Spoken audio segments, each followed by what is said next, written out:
I tested the best cameras for photography to help you find the best ones, and I realized the secret to finding the right camera comes down to your shooting style.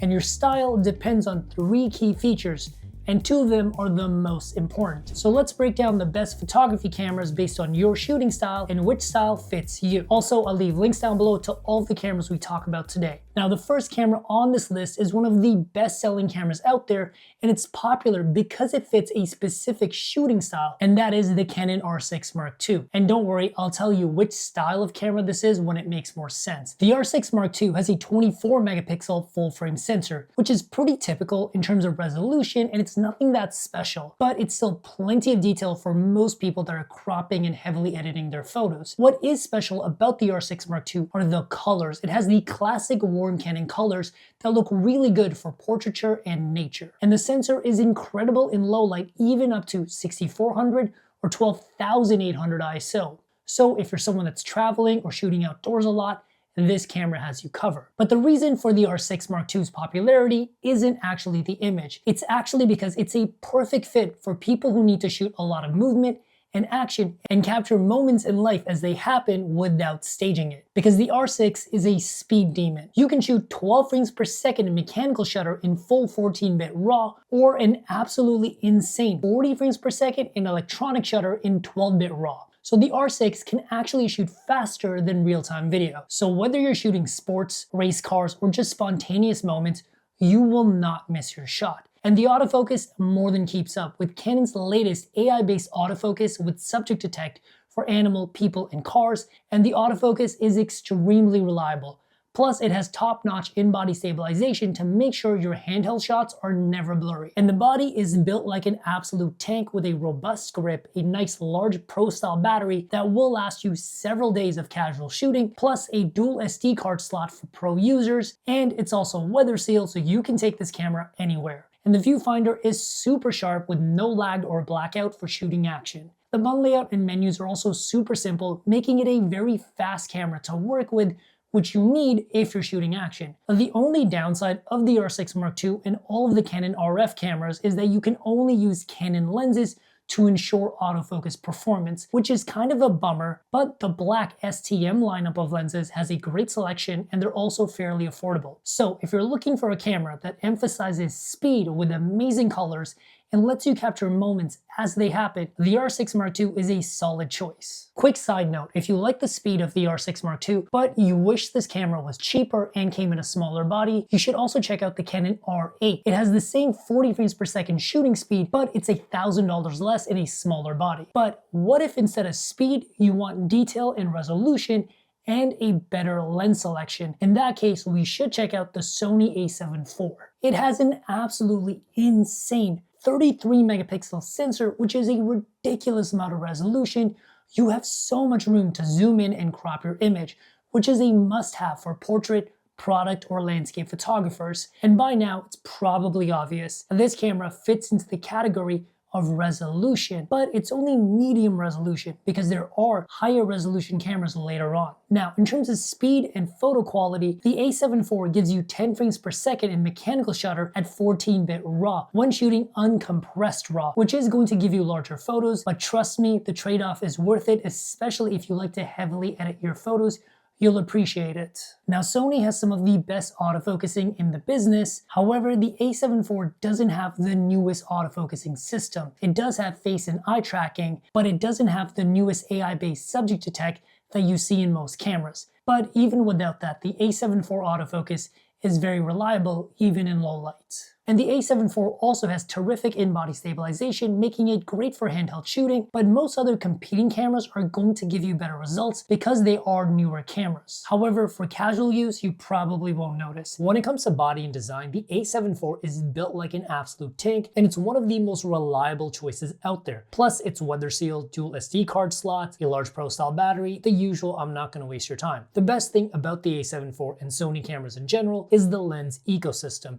You have first-party Sony lenses going back almost 10 years, so you can pick up first-party glass for dirt cheap if you want to, and there's literally thousands of third-party Sony lenses that are constantly coming out almost every week. So you'll always have options no matter what kind of lens you want. If your priority is getting the highest fidelity images and the most amount of resolution you can without breaking the bank for heavy editing, plus a massive lens collection, the A7 IV is without a doubt the best choice. However, what if you want to balance speed, resolution, and lens selection, and you don't want to specialize in anything, but you want to do a little bit of everything, and you want to pay less money? The best camera for that, without a doubt, is the Nikon Z5 II. The Z5 II actually fits two styles of photography, the casuals and the all-rounder. It's a good fit for someone who's having fun and maybe just starting their journey as a serious shooter, but doesn't want to sacrifice on quality. The Z5 II has a 24 megapixel full frame sensor, which is about the same as the more expensive Canon R6 Mark II. And despite being a cheaper camera, the Z5 II is still really good in low light at 64 or 12,800 ISO. It's almost an R6 Mark II. One unique feature of the Z5 II is Nikon picture controls that let you add a stylized filmic look right in camera, which I think look amazing and makes the whole photo taking process a lot simpler, especially if you're a casual or a beginner. When it comes to shooting the actual photos, the Z5 II is not a slow camera at all. It shoots 14 frames per second in mechanical shutter in full 14-bit RAW, or 15 frames per second electronic shutter still in 14-bit RAW. And you can even shoot as fast as 30 frames per second electronic shutter, but it's JPEG only. And I know what you're thinking, the autofocus absolutely keeps up. With the newest autofocus in the new Nikon cameras that also has AI subject detect, and I would honestly say the autofocus in the newer Nikon cameras is easily as good as the Canon cameras. Speaking of which, the in-body stabilization in the Z5 II is amazing, and it gives you ultra smooth performance, and it's technically better than both the R6 Mark II and the A7 IV. And the Z5 II is also better when it comes to body and design in a few ways. It has all of the buttons and features of a more expensive camera, including a dual SD card slot, a large battery, weather sealing, which is not really something you see at this price point, but the EVF and the side articulating screen are extremely bright and are actually higher quality than the A7 IV and the R6 Mark II, mainly because the Nikon Z5 II is almost brand new. And best of all, the Nikon Z mount lets you adapt Sony lenses to the camera, giving you access to all of the Nikon lenses, the Sony first party, the Sony third party.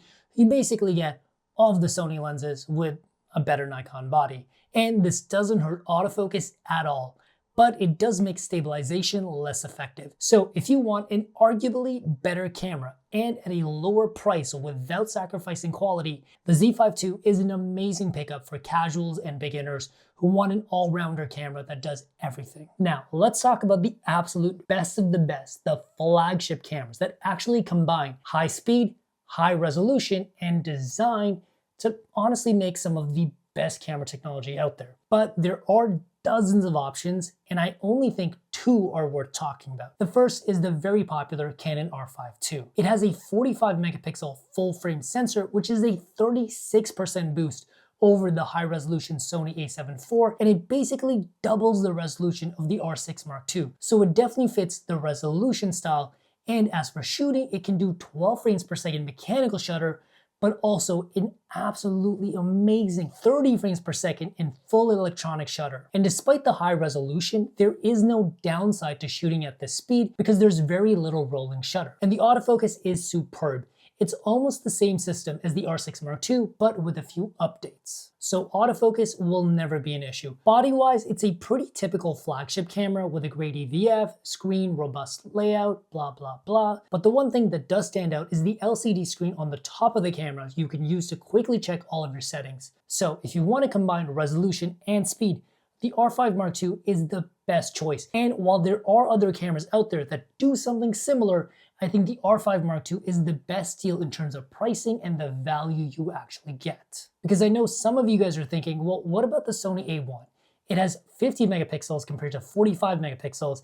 It does do 30 frames per second in full mechanical shutter, but it's basically double the price, and I do think the R5 II is a way better deal, except for the part where you can only buy Canon lenses. That part I don't love. However, if you really want to crank up your resolution, but still maintain speed, let's talk about the highest resolution full frame camera in the world, and that is the Sony A7R V. It has a whopping 60. Yup, 60 megapixel sensor. You can literally zoom in and see someone's eyelashes. And despite the high resolution, it still has a blazing fast autofocus with AI-based subject detect that can track multiple subjects at the same time, like these basketball players here, and it also has improved in-body stabilization, and it's much better than the A7 IV. Now, you would think that with a high-resolution sensor, you probably have to sacrifice speed. Surprisingly enough, the A7R V can still shoot at 10 frames per second in 14-bit RAW. And personally, I found it was more than fast enough for models and sports. And the A7R V can also shoot lossless RAW. You'll get all of the quality of the 60 megapixel sensor, but it gives you smaller file sizes because 60 megapixels can tend to add up on your card. Body-wise, it's a typical camera, but it does have a unique screen that allows you to use it both as a side articulating screen and a tilt screen. So if you want all the megapixels in the world, and you really want the highest fidelity that any camera can give you, besides like a medium format camera, the A7R V has been my go-to choice for a lot of my work. And if you're looking for a similar camera, this is the camera that I would go with. And regardless of whatever camera you go with, make sure to check out the links down below for the best pricing on all of these cameras, and hit me up in the comments if you have any questions at all, and I'll see you guys in the next video. Peace.